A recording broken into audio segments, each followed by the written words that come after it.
We're live. Hello, everybody. Welcome to Wine for Bet Street. And I'm just going to say, I don't know if I was hallucinating it, audible hallucinating it or not, but I thought I heard some wine pouring while we were in that 15-second haul. Was I anticipating it, or was somebody pouring wine? Mine's already poured. I'm poured. I was. I think you're hallucinating. I'm auditory hallucinating. All right. Well, that's always a good thing to hear, So welcome to Wine for Bet Street. Today we have Evan Turner with us, who is a master sommelier and head of the wine. I'm going to let him say what his actual title is, but he is the man in the United States to go to talk about Greek wine. And today we are talking about Kotsifali. Did I do it right? Very good. Very close. Very good. All right, very close. All right, so welcome to Wine for Bet Street. We, in case you are new to here, my name is Lori, the co-host. I am a Spanish wine scholar, WSET Level 2, Côte d'Aron specialist, Champagne specialist, and owner of Dracaena Wines in Paso Robles. And just signed up to be a judge for a new competition. So I'm excited about that. But today I'm so excited to talk about this Greek wine and my co-host, Debbie. I'm Debbie Giaquindo. I'm known as the Hudson Valley Wine Goddess. I'm a certified specialist of wine, a wine location specialist in port and champagne, and a certified sherry wine specialist.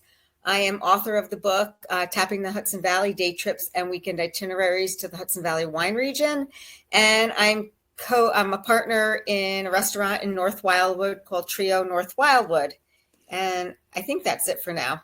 I'm coming to you from Greenport, New York. I'm out here on the North Fork of Long Island going wine tasting. So excuse the background. We have a bare bones hotel room. It's a really nice hotel, this harborfront hotel, but there's like no desk or anything. So I'm sitting here in the bed coming to you with my glass of Kotsifali.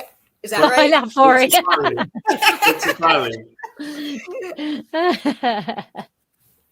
So, and we have with us Evan Turner. And Evan, please introduce yourself and give us all your accolades. Sure. My name is Evan Turner. I'm a certified sommelier through the Court of Master Sommelier, so I'm not a master somm. Oh, sorry. Don't want to take a title I don't rightfully have. But I'm the wine director for the Cinia Greek Hospitality Group up here in Boston. I work as the wine director for Crete restaurant, for the new restaurant that we just opened, Bar Vlaha, and I also do the wine direction for their other restaurant committee. I've been working with Greek wine for years and years and years. The main reason I have a passion for wine is because of my time living in Greece as a kid. I'm not actually Greek. I always like to point that out, but I had the lovely pleasure of living there for a number of years as a young teen. And fell in love with the place. And when I became a sommelier, Greek wine was always on my mind and became sort of my main area of expertise about 10 years ago or so now. I've been working with it exclusively for about the last 7 or 8 years. Wow, that is impressive. That is impressive. So, as is normal, before we get to clinking virtually, we have Elmo to come visit us. That's right. Let's get started.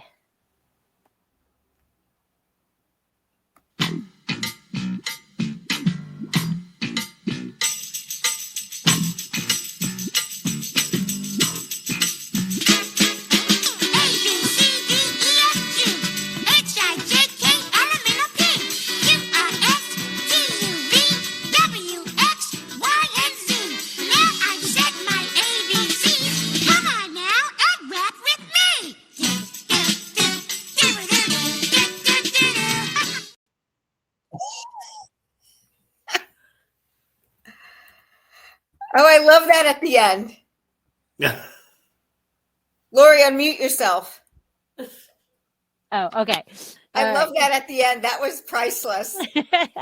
So for those who are just going to listen to this as a podcast, you missed what is by far my favorite picture ever of a wine professional, non-wine professional, anything. I absolutely love that photo.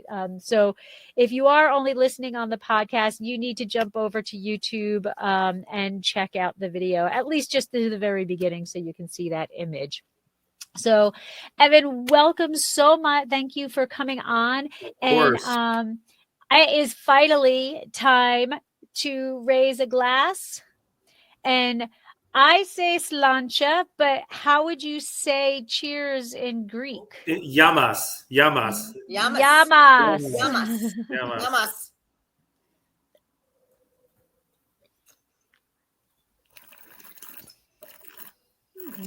Interesting. So it is an oxidative wine. Yes, Correct? definitely. Yes. This particular one is for sure. It's also got 7 years of bottle age too. So it's also 7 years old. So that's also something that's factoring into the flavor profile of the wine as well. But I think I'm also finding that it's got a fair amount of alcohol and some definite heft to the wine, even though it's rather light in color and not too heavy necessarily, but there's definitely some body weight, I would find, to the wine. Interesting. Yeah. So we'll dive into that a little bit more depth into the actual tasting notes and everything as we get going. But we want to get into knowing a little bit more about you, Evan, and how your path you're is. responsible for the largest Greek wine list. Second largest. It's second largest. So it's second largest. Vine pair lied. Well, see, for the longest time, it was the largest. While there was a restaurant there's a lovely restaurant in New York called Molivos, in New York City that I recommend anyone go to, that had the largest Greek wine list in the country for a long time. They closed, and while they were closed, we moved into first place, but they've since reopened, and I believe their list is now past ours. I'm not positive about this, but all I know is that we have over 350 different Greek wine selections. It's a massive list. There's a lot to drink there, including this wine, which I think is absolutely delicious. So there's plenty of stuff to have if you come down to Crete and enjoy our wine list. I'm going to be bringing my husband in when we go to visit our daughter. Please do. He would absolutely adore it. But why Greek wine? I mean, before we started the show, you were telling us a little bit that you lived in Greece for a long time, as a kid and everything. So is that where your infatuation began? Yes, and you wanted to share it? I moved I moved to Greece when I was 11 and had, this long flight. Got off the plane. My stepfather was an English teacher. He taught English as a second language. That was his profession as an English professor of a second language. And I arrived in Greece on a hot August day after flying all the way from Charlotte, North Carolina, where I was staying with family in North Carolina. And at 11 years old, my parents say to me, "Don't get comfortable, get yourself cleaned up. We're going out to dinner with all the new teachers," which when you're 11 years old translates into, "I'm going to go eat with old people," right? And I don't want to do that. When you're 11, you don't want to eat with old people. And we go to this taverna on the outskirts of Thessaloniki, and we sit down, and from the very moment I started eating, I fell in love with Greece. I can still tell you who sat to my left, who sat to my right. The very first thing I ate, all the other dishes that I ate that night, I was 11. I turned 53 in March. So that was a long time ago, and I still remember it. And from there, that love of Greek cuisine then translated as I got older, around 16, 17. The very first winery I ever visited was in Greece, falling in love with Greek wine and seeing that there was something more there than just scary old Retsina. And then as I became a sommelier, I always kept Greek wines, even in a small way, on my wine lists, and then decided after I had become a certified sommelier back in about 2008 or 2009, I said, there are lots of somms that are experts about California, and there are lots of somms who are experts about Bordeaux or Burgundy or Tuscany or Spain or so on and so forth. And that's wonderful, and it's amazing, and we need those people. But there aren't enough people who are out there advocating and promoting the beautiful wines from Greece. And there was so much happening in Greece at the time. Really this heyday was starting to really build. And I said, this is what I want to do with my career. This is what I really want to do, is I want to have the chance to sell Greek wine to people, to show people how beautiful the wines are, and in some small way give back to them, because at the end of the day, I'm who I am, and I'm a much better person for having lived in Greece. And I almost feel like I owe it to them to sort of show off their great wines, because there's really nothing else I can do except talk about wine. Now, were you in Athens or were you in Crete when I was in Thessaloniki, so it's the second Okay. largest city, and that's up in the north. Yeah, the northern part of the country. Yeah. Wow. So you had a restaurant in Houston, the Helen Greek Food and Wine, and that was a James Beard finalist. So first of all, congratulations! Like We that. were James again. We were James Beard semifinalist. Oh, I am. You know what? I am booting out Vine Pair. I am not using them as a reference ever again. Okay, so no, we were a semifinalist for Best New Restaurant. Yeah, it was a great, and we had a lot of great accolades. The restaurant's still open down there. Just an absolutely wonderful place in every way, shape, and form. And it was very, very exciting to sort of show Houston everything there was to show about Greek wine. But when the opportunity came to move back up to the Northeast, where I'm sort of quasi originally from, and the chance to work with Dimitri Tsolakis, who is the head of the Cynia restaurant group, I couldn't turn down this opportunity. So I had to do it. So how were you in Houston? Is that just where you came back to, or did you go to Houston to start that restaurant? No. I had moved down there with my family, with my wife and our first child. Yeah. Oh, okay. Yeah. Awesome. Mm-hmm. I mean, but that must be even just to be on that list of James Beard, that must be an incredible, pat yourself on the back, right? It was amazing. That was amazing. The accolades that we received from the local media and the statewide media in Texas were incredible. Our first couple of years being open. Eater National, when they gave out their national awards, gave us Best Wine Program in 2016. That was absolutely huge. You could have knocked me over with a feather. But it's been about the wine. I mean, that's the thing, is that the wines are so good. And I think that people are coming to Greek wine and discovering, holy smokes, it's not your papu's Retsina, it's not your grandparents' Retsina anymore. And there's a lot of great wine to be had. And when people discover that, it really excites people. It really excites them a lot. Yeah. So let's talk a little bit about Greece before getting into Kotsifali. I've been to Greece once. I've been to Athens. I've been to Santorini, and I've been to Chios. But what's the climate like and the whole culture from your perspective? Well, I think it's very, all right. Climate-wise, it's incredibly varied. You can go to Santorini, which is arid, actually qualifies as desert climate. Mm-hmm. You can go to the vineyards right outside of Athens, and that's classically Mediterranean. You can go to the vineyards in the Peloponnesos, which is Mediterranean, mitigated by high mountain vineyards that are up at 2,500, 3,000 feet.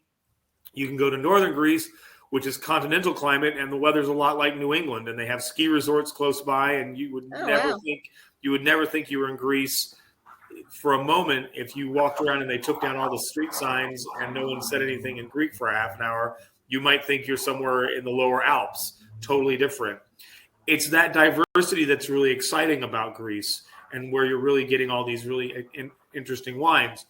Crete, for example, is basically shaped like a giant Toblerone bar. Yes, I love Toblerone. It's a big wedge right in the Mediterranean. And these vineyards are planted at higher altitudes to get mitigation from what are the warm winds coming through the Aegean, to let these wines have a lot more cool climate qualities to them, even though they're somewhere warm like Crete. There's just a lot of diversity in Greece, a lot of diversity. It just depends on where you're at. There's a lot more to Greece than meets the eye, because I think people go just in the summertime. They go to very specific places that are absolutely beautiful and spectacular, but have very sort of classic Mediterranean climate. Meanwhile, in other parts of the country where they're doing a lot of the grape growing for wine, the weather's quite different. So what's the weather like in Crete? It depends greatly. What I would say is that it's Mediterranean mitigated by high altitude vineyards. So, for example, with this particular wine, this is at about 1,000 feet, 750 to 1,000 feet up. So what ends up happening there is a lot like this.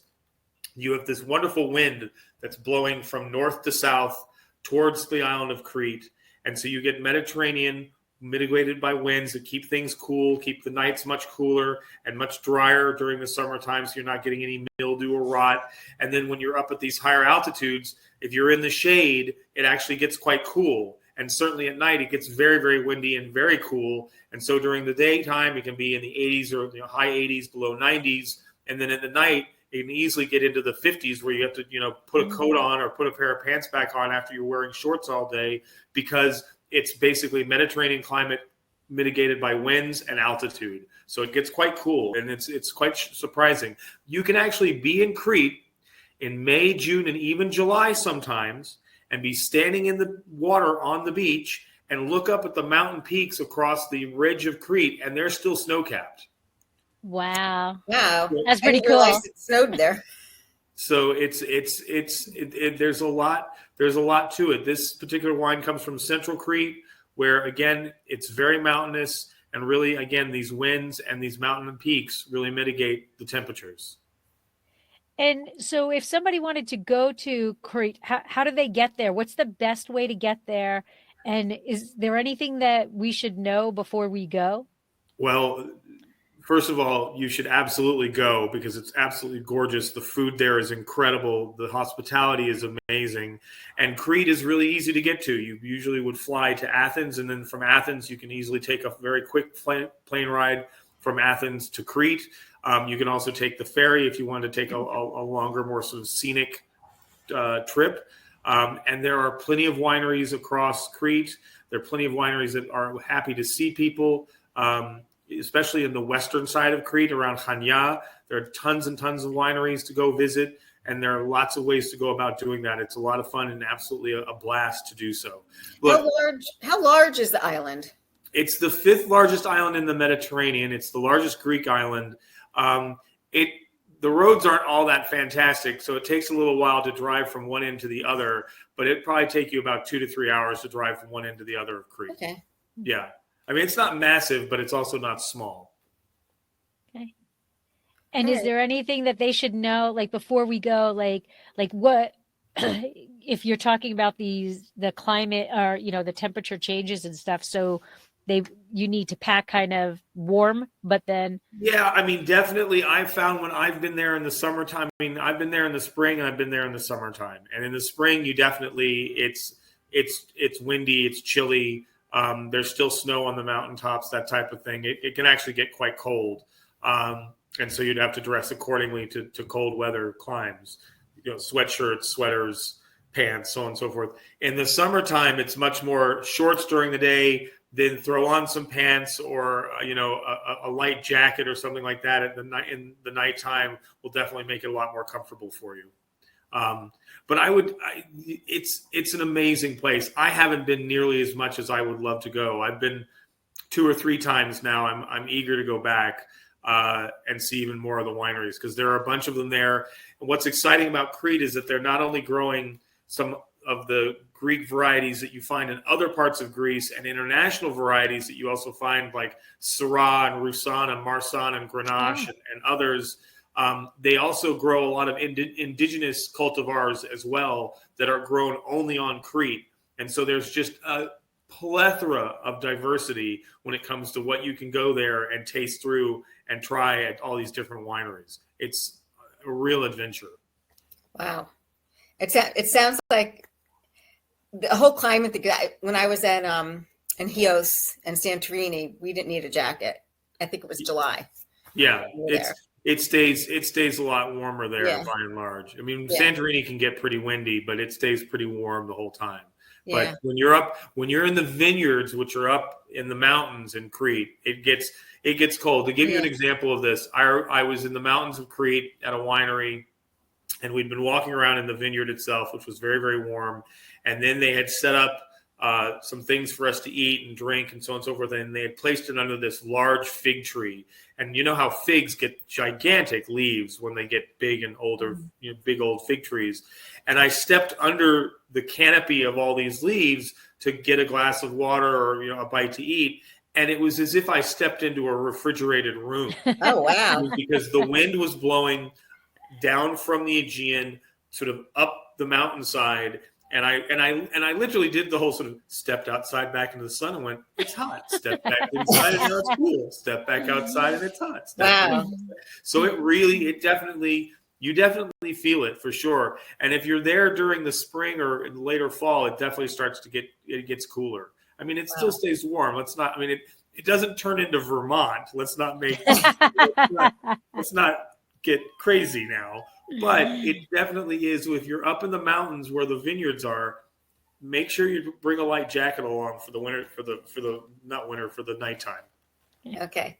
Yeah. So can you explain the origin and the history of the Kotsifali grape and how it became indigenous to the island of Crete? A little bit. There's a lot of this that still is unknown, frankly.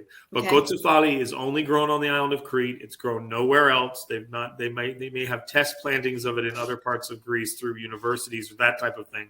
But it is an indigenous cultivar to the island that's been there for at least a few centuries that they know of. As to whether it was brought there at any time prior to that, there isn't any concrete information to that. Chances are it's been on the island of Crete for thousands and thousands of years, along with some of the other main red grapes like Liatico and Mandilaria, or Mandilaria, as it's also sometimes called. But what's interesting about Kotsifali is that, unlike the one we're tasting tonight, it frequently gets blended with other grapes as well. And so it's always been a blending grape. So to sort of see it on its own like this is rather unique. But in terms of its actual origin story, a lot of that information is still being sussed out because that there just hasn't been the finances and the resources in Greece to do that kind of long-term DNA work, which is very expensive to do. So most evidence is it's indigenous to the island. It's not grown anywhere else in the Mediterranean. Nowhere else has it in any way, shape, or form. So it's most likely indigenous, and it's likely centuries and centuries old. And so they do not know at this point who the parents are. No, they don't. It doesn't have any close relatives. In all the research that I've done, even doing a little bit of sort of brush up homework, lately. It's not like Cabernet Sauvignon parents are Cabernet Franc and Sauvignon Blanc, and everybody knows that, or that Chardonnay, Pinot Gris, Pinot Blanc, and Pinot Noir are all very closely related. These ancient Greek grapes are so old that in many cases they're on their own now, and they don't know where they came from originally, because they could have been. I mean, they're sort of saying it's indigenous to the island of Crete, but it could have been brought by the Assyrians and 2,000, 3,000, 4,000 years ago, potentially, or bought from the Greeks from the mainland, and it died out somewhere else and now just stays on Crete. But what they do know is that it's not grown anywhere else. It's only grown on Crete.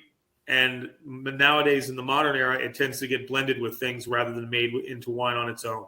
Those are the things that they do know for a fact. So what makes Crete so, the marriage to the, between the grape and the island, the soil conditions, the climate? I mean, what makes the grape just thrive in Crete and not grown anywhere else? Well, I think that it's something it actually gets to something that we were talking about before we went on, when I mentioned that it's important to realize when you're talking about the Greek wine industry that 80% of Greek wineries are 20 years old or younger. As I was saying earlier, if you're of legal drinking age, if you've just turned 21 in this country, making you go out and buy a drink for the first time legally, you're older than 80% of the Greek wine industry. So for most of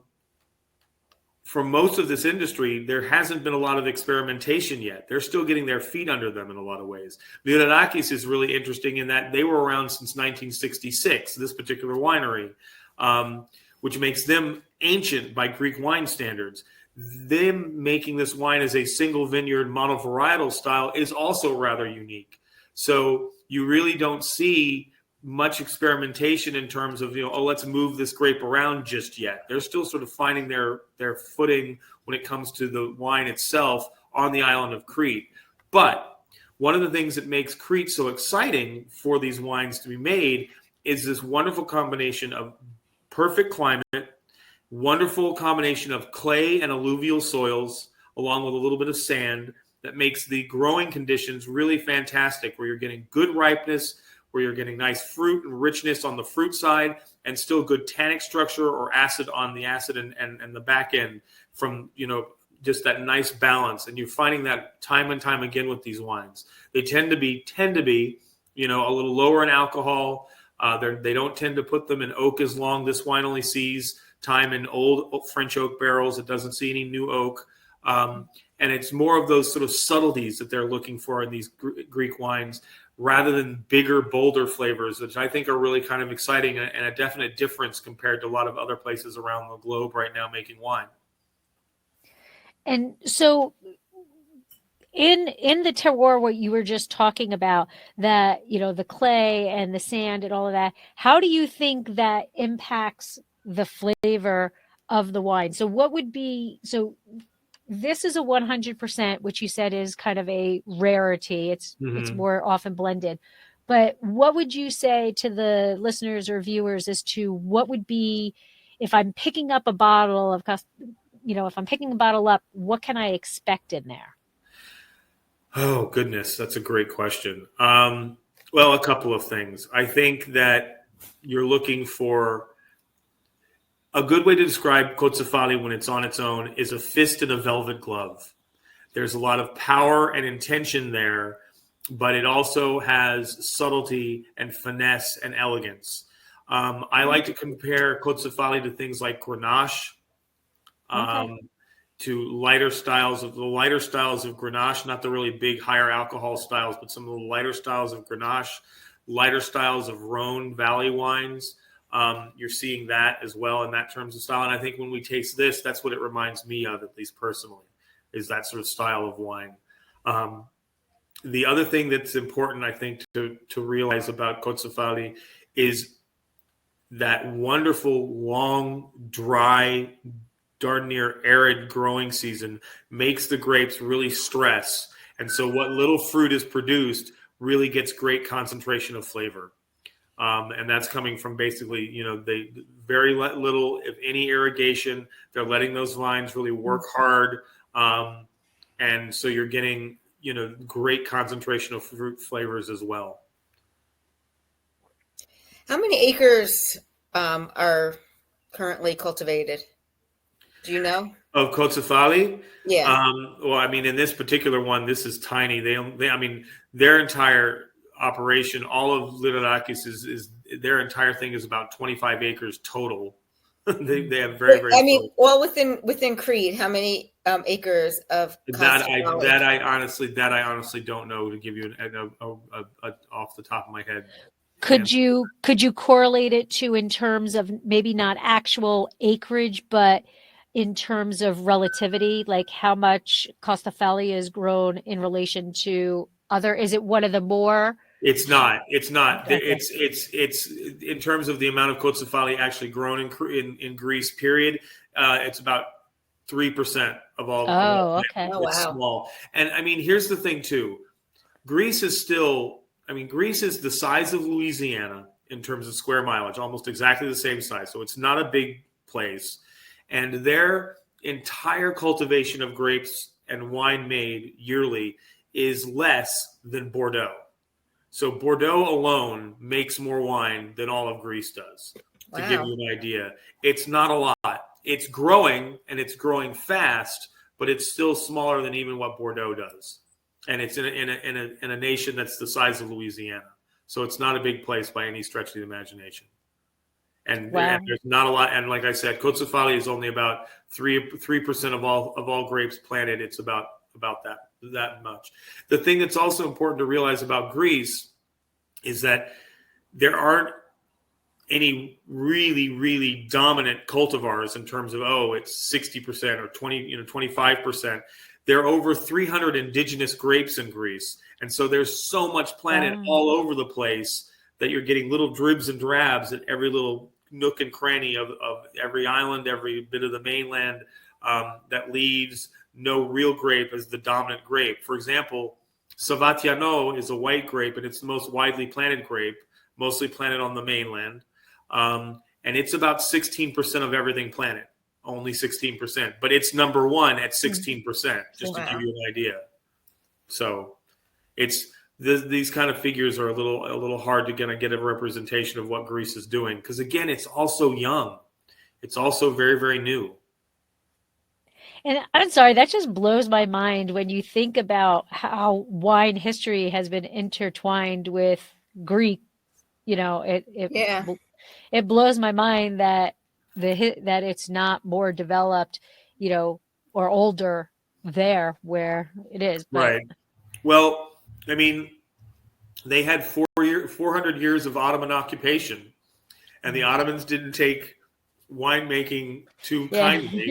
And so while the rest of Europe was really creating their wine ethos, their wine culture, Greece was doing that. And then, that went on from the 1400s to the 1800s. Then the Greeks had a nearly century-long revolutionary war to move the Ottoman Turks out of Greece. That all ended around World War I. Then there was a lot of strife in the country. Then there was World War II. Then there was a civil war. There's just been a lot. Greece has gone through a lot. And so it's only been in the recent past where they could really get going when it comes to winemaking. Let's see what happens in the next. Things have been pretty exciting in the last 5 to 7 years. Let's see what happens in another 5 years or another 10 years. And then I think we'll see Greece really got its feet under it and really making strides. Fantastic. Yeah. Really emerge as a wine destination. Yeah. Exactly. Yeah. Because even enotourism in Greece is not really as big as it could be. It's only now kind of growing. It's just not the same thing. People go to Greece and they go to Athens and then they go to the islands. And of course they should, because it's absolutely fabulous. Why wouldn't you do that? Mm-hmm. But to sort of go to Greece and say, I'm going to go to the mountains of northern Greece and go visit wineries, that's not what somebody thinks to do. It's very new. No, you're absolutely right. When we went, to Santorini, to the beach, and because why wouldn't you? It's so beautiful. Yeah, and we went and toured the Acropolis at 100 degrees. Never again. It was so crazy. Only a dumb American tourist would do that. Athens who was a Greek. Athens in the summertime is brutal. It is. It is. So in the vineyard, is Kotsifali relatively disease resistant? Is it, does it have problems in the vineyard that the vineyard managers need to pay attention? It does not. And the nice thing about Crete in general is that because it stays arid and windy, they don't really have problems. You know what the biggest problem they have in Crete for the vineyards? Fire. Wildfires. Just this last summer, they lost a number of really old vineyards to wildfires. They have lots of wildfires in Greece all the time during the summertime, but that's one of the major issues that they come across is wildfires. But in terms of rot, mildew, fungus, pests, not really a problem.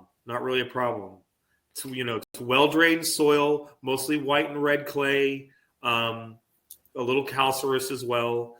And the weather tends to stay very consistent throughout the growing season. And so the only thing that they really worry about, the big thing, one of the big stresses on vineyards is heat and then wildfire. Wow, I would have never thought. Yeah, I didn't. I've never put that together. I didn't realize it was so dry. Yeah, it gets very breezy and very dry. Yes. Wow. So let's dive into the wine.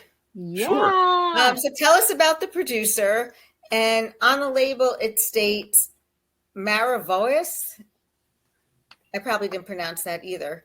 style wine. What does that mean? Oh, Marivaux style wine. It's just an old style of making the wine in old oak barrels, very naturally, effectively. And this is, a single vineyard. Canari is the name of the vineyard. It's about at 750 to 1,000 feet up on the slopes of central Crete. And Marivaux is simply a sort of a style of making wine in old oak barrels. Okay. And these are barrels. This wine gets aged in old French oak barrels for 2.5 years. Okay. Yeah. Because the label does say influence of oxygen. So is that just their process, or is that the typical? Like, can we find Kotsifali in different styles? This is more Liderakis is doing it in a very traditional style. This is Liderakis doing it traditionally. More often than not, if you're going to find Kotsifali nowadays, if you go into your local wine shop and find Kotsifali, you're more often than not going to find Kotsifali blended with other Greek grapes or non-Greek grapes. One of the big ones you see is Kotsifali blended with Syrah. That's what I tasted. Mm-hmm. Yeah, and then you also see Kotsifali blended with Liatico, which is a indigenous grape to the island of Crete, or Mandilaria, which is also another indigenous grape to. Well, they are pretty sure it's from Crete. This one gets a little debate because the reason why they blend it. What are they trying to achieve with the blending? Like you said, this is it's rare that we get to have just the grape itself. Right. And so more likely you're going to find a blended grape. What does the blending bring to the wine? Well, in the case of Syrah, you're getting a lot more lush, dark fruit and spice and earth notes. With Mandilaria, it's getting a much more sort of crunchy berry kind of note to the wine.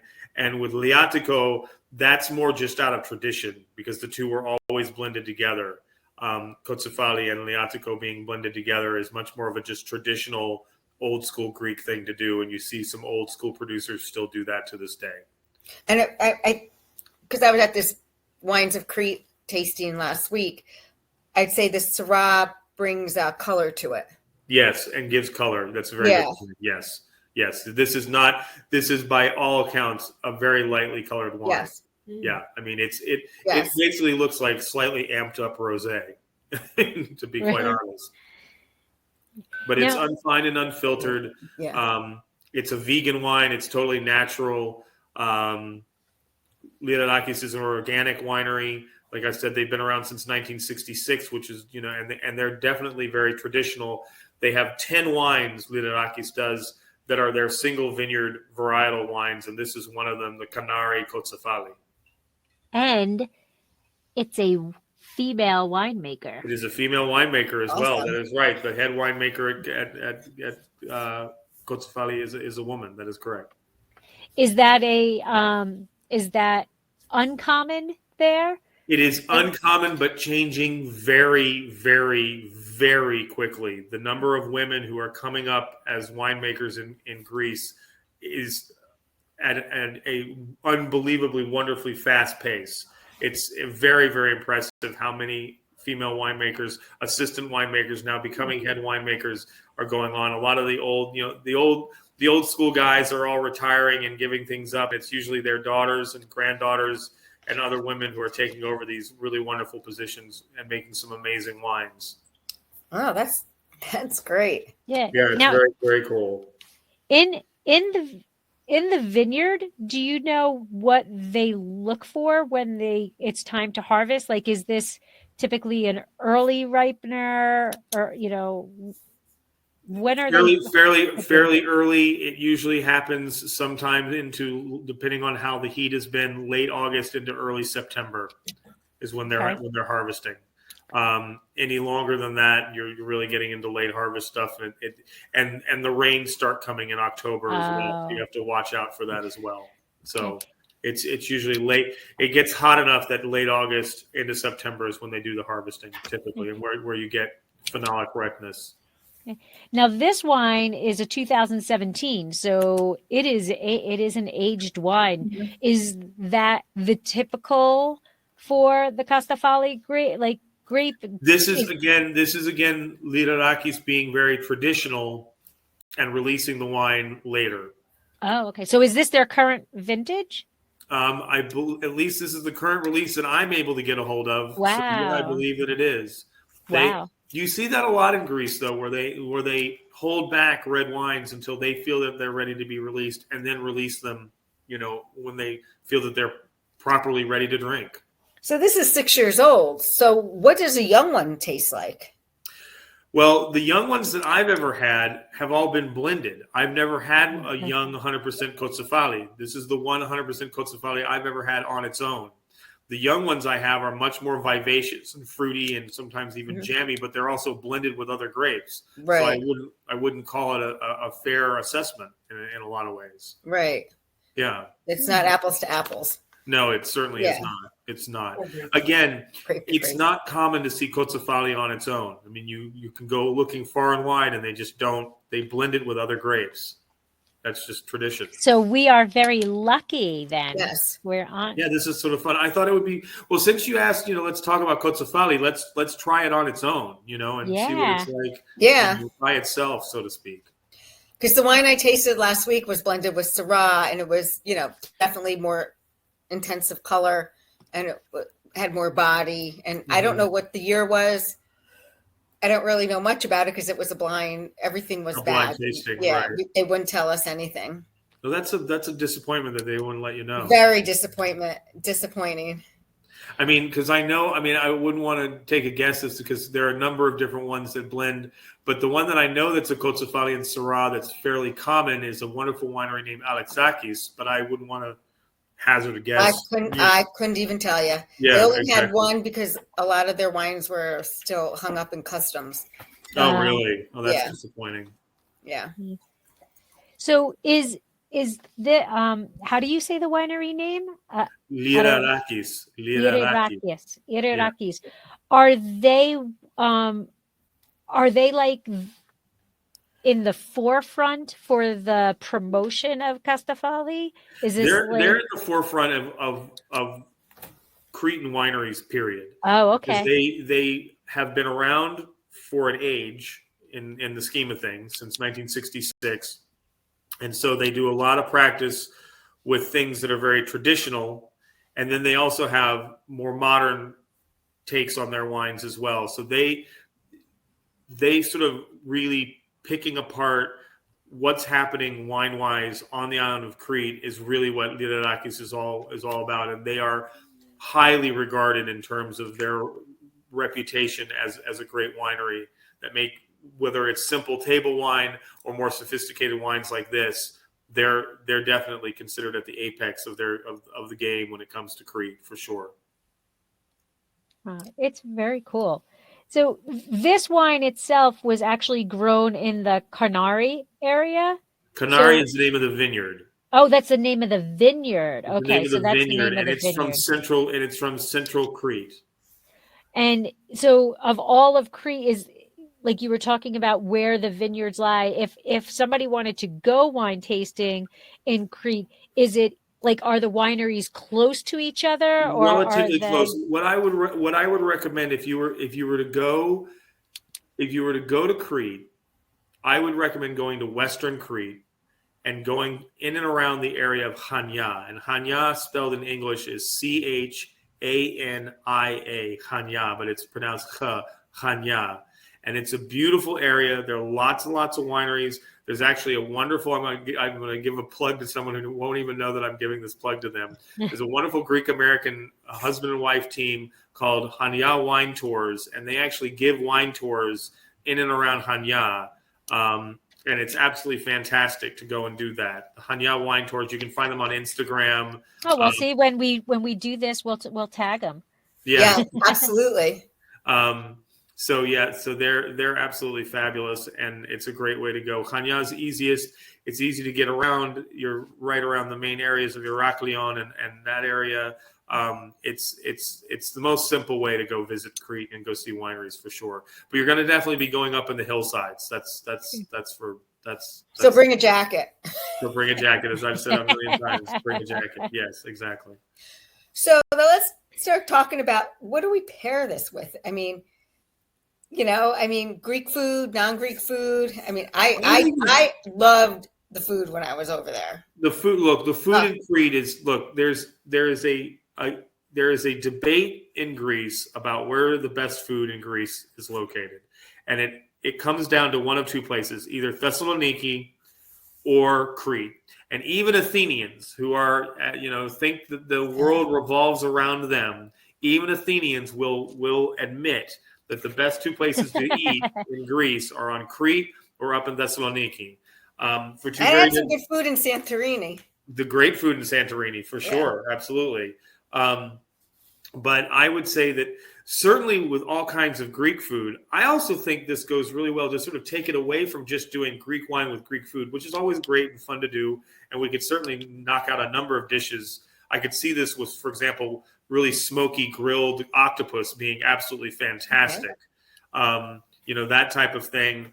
Or obviously something like, a nice, anything you're grilling over a charcoal flame in this, I think would be delicious. I also think this would go really, really well with some spicier dishes. I'd love to pair this with curry, for example.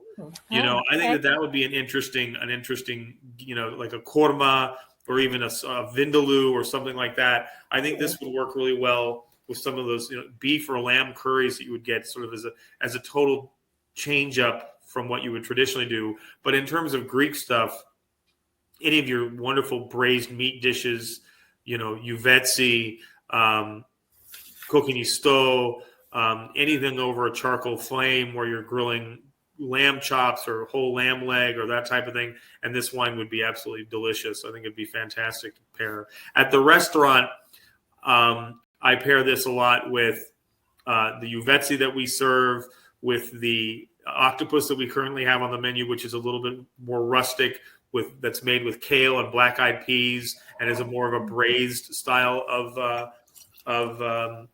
octopus. It goes really well with this. This is also a great. It's hot. You don't feel like cooking. You don't feel like going out and grilling, but you want to buy charcuterie and cheese. It's a great charcuterie and cheese wine. It's a great charcuterie and cheese wine. And regardless of what kind of cheeses or charcuterie you buy, it really does well with that. It's a stunning wine with that. You think it would go well with moussaka? Yes, I absolutely do. Yes, I think so too. Yeah, as a classic. Yeah, or pasticcio. Yeah, absolutely. Yes, absolutely. Yeah, it would be fantastic. Whether you did a moussaka that's a more vegetarian version or one with ground beef, either way, I think it would be fantastic. Yes. Okay, so the non-foodie and vegetarian, what is moussaka? We have a Sorry, go ahead. No, we have a moussaka dish on our menu at the restaurant. It's like a lasagna, a Greek lasagna. It's eggplant, potatoes. Ours has ground beef and ground lamb in it, and topped with bechamel. Yeah, but you can make it vegetarian, where you make it with just usually eggplant, potatoes. Sometimes they'll put in artichoke hearts as well for more filler, and then usually with the bechamel and make it as a vegetarian version. There's actually lots of vegetarian dishes in Greek cuisine, lots of vegetable dishes. So there are plenty of things that you could do on the vegetable front. This would be, I think, great with something like a bowl of gigantes beans, which you take the big white elephant beans and you cook them for hours and hours and hours in a nice rich tomato sauce, crumble some feta cheese over the top of that, and just eat a nice big bowl of beans and a nice glass of Kotsifali. It'd be rustic, it'd be very country, it'd be very homey, and very sort of classic old school Greek to do something like that. I'm just going to say that you might have just described the first time ever on a Wine for Bet Street I started drooling when we talked about food. So good. That sounds right now. That sounds Sharon here, delicious. my travel companion, said she wants to be there right now. No, there are so many great hearty Greek vegetarian dishes out there. To do something that, to have those kinds of dishes, and whether you're using chickpeas or gigante beans or artichoke hearts, that are braised in olive oil or slow cooked in tomato sauces, or something along those lines, that you either add cheese or don't, so you can make them vegan if you wish. There are so many dishes like that, and they'd be fantastic with this wine. I think what speaks to me about this wine is its flexibility, because it's not too big, it's not too over the top. It's got good acidity, it's got good tank grip. It's subtle, yet there's still body weight and heft at the same time. Like I said, it's like a fist in a velvet glove. I like using Interesting. that It's interesting. It's different.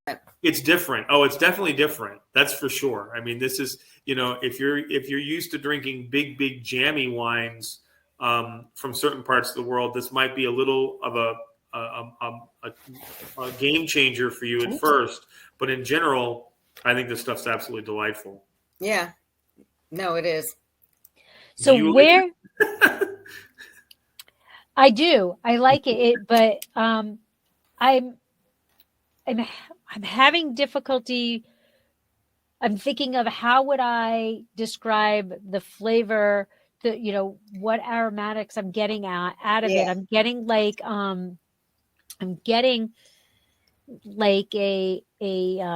but I don't cook, so it's. I have a little bit of there's a little bit of an almond note in it. Right, like an almond paste, almond, marzipan. That's it. Yes. Yeah. Feel free. I get that. I get dusty red earth.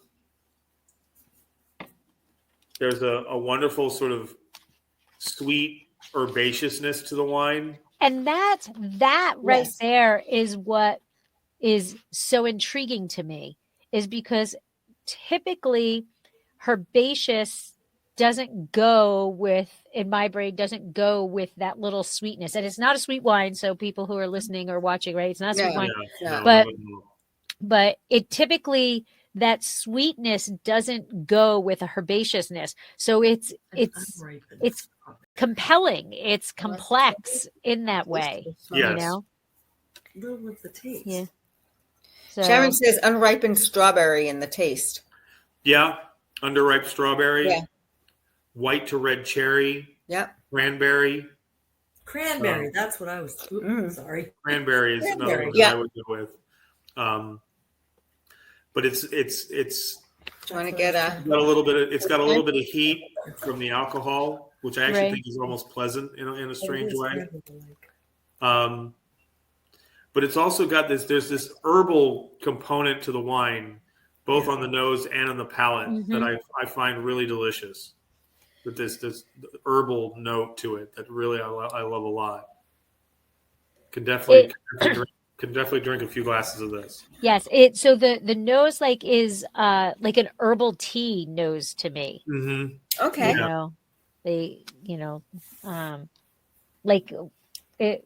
Like the good night cranberry herbal tea. Yeah,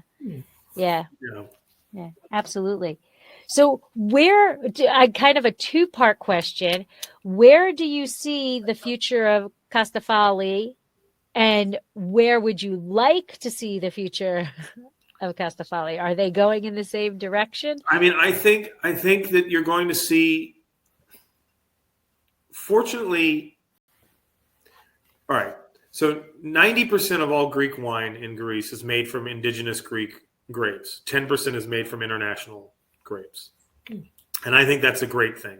I think that Greece should be working with their Greek grapes, working with them exclusively. I agree. So I'm hoping to see more Kotsifali on its own. And I think that you're going to see more Kotsifali on its own as more wineries get a hold of it and figure out what they want to do with it and what they can make with it by itself. Or if they are going to blend it with Greek grapes like Liatico and Mandilaria, which are red grapes. So, that's where I'd like to see it grow, and I think it is going to grow in that direction.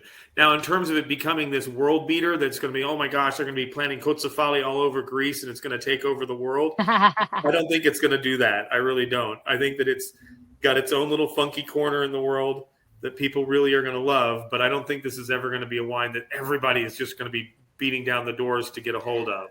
I mean, Greece is one of the few countries in the world that produces more white wine than red wine. Most people go to Greece in the summertime, so they're drinking the white wines there. The white wines are so massively popular. That Greek white wine, I think, is going to still be the dominant kind of figure in the Greek wine landscape. But I think that Kotsifali is going to carve out a really interesting niche of itself for really delicious wines that go well with quirky cuisine and sort of quirky wine drinkers. Yeah, I can see it being very popular with the people who come in and say, I want to try something different. I want to try something that I'm not seeing on every wine list that there is. I want, a unique or what's special to this area. Yes, exactly. And that's where this wine, this wine's been on the wine list from the very beginning over at Crete, and it, moves at a nice steady pace, and a lot of wonderful people come in and say, I want to try something different. I want something medium bodied that's off the beaten path. But I think, if you like to drink things like Nebbiolo, if you like to drink Pinot Noir, if you like to drink lighter Grenache, you're going to like to drink this. This is going to be in your wheelhouse. You're going to find this. I can go with that Nebbiolo. Absolutely. Right. Yeah, because it's got the acidity. Right, exactly. It has the acidity I think that people are really going to, where people are really going to fall in love with this. And I think that that's a good thing. I really do. I'd like to see people, and this is going to get me in trouble, but I'd like to see a little less super big, over the top, full bodied red wine running around out there in the world. The huge 15% alcohol, 15.2, 15.5. Those really big wines are fun to drink. They are fun to drink. Let's not get it twisted. But I'd like to see some other styles of red wine make some inroads back into the wine world, and this is definitely one of them that I'd love to see get a little bit more love. Definitely. I think I agree. There's a place for it, and yeah. So we're coming up on our 1 hour, time span. We try not to go too far over. So Evan, where can people find you, the restaurant? And you do have a Greek wine club, I believe, that you've. Yeah, so that's all through the website. Yeah, that's all through. Yeah, that's. Tell us all about that. Yeah, no. So we have this wonderful wine club that we started. That's you can get through our website if you go to Crete.com or go to www.crete.com. You can find us there. And you can hit on the link to join the wine club. Now we only deliver locally in the Boston area because we can't ship out of state and that type of thing. Obviously, wine shipping laws are always a little tricky. But I'm at Crete more often than not. I'm there a few days a week, and then I'm at Bar Vlaha, the new restaurant, a few days a week. I'm always just jumping around. But we've got a great staff of really well-educated wine professionals that can help you with any wine. If I don't happen to be there, if you happen to miss me somehow or another, there are so many servers we've trained so hard and done so much really good work to really learn Greek wine from top to bottom. So even if it's not me helping you, someone else is going to be able to help you in the most wonderful way to find great wine. But I'm usually at Crete more often than not, poking around, selling wine to people, spreading the Greek. And the website for Crete is www.crete.com or creteboston.com. And do you have anything that is your own online that people can find you personally? No, I don't have any of my own. No. I don't. You're like my husband. Smart. I'm just, I have my Instagram or whatever, but nothing really that special right now. I'm just working hard with, doing stuff with the blog on crete.com or creteboston.com and, just helping with the restaurant as much as I can. Now you can ship for your wine club. You can ship just in Massachusetts. Well, the way that we have the wine club, we deliver in the Boston area. Right now. That's what okay, so Boston City proper, like Sharon here who lives in Pembroke couldn't get. I'm not sure. I believe Pembroke might be okay. I don't know. There's a certain radius. I know we'll ship out to Cambridge and some of the other areas around locally throughout, but we just got it started. So we're literally coming up on our second month of existence so far. Oh, really? Yeah. So it's very, very new. It's a brand new baby, huh? It's a brand new baby. Absolutely. So we're still working on it. Absolutely.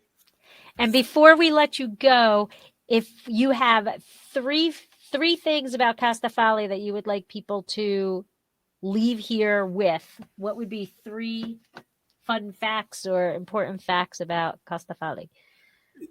That it's beautiful with a wide range of food, that it is a great substitute for the normal, let's have Pinot Noir, let's have Nebbiolo, let's have Grenache choice for the night.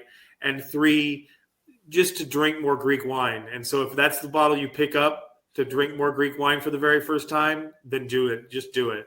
Absolutely just do it.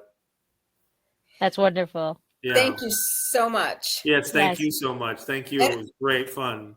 I look forward to meeting you when I'm up Yes. visiting my daughter. Please do. I'll be there. I will definitely email you and let you know. Yes, please do. Cheers. Awesome. Cheers. Thank you. Thank Slancha. you. Yamas. Yamas. Yamas. Have a great night. Thank you so Yamas. much. Have a great night.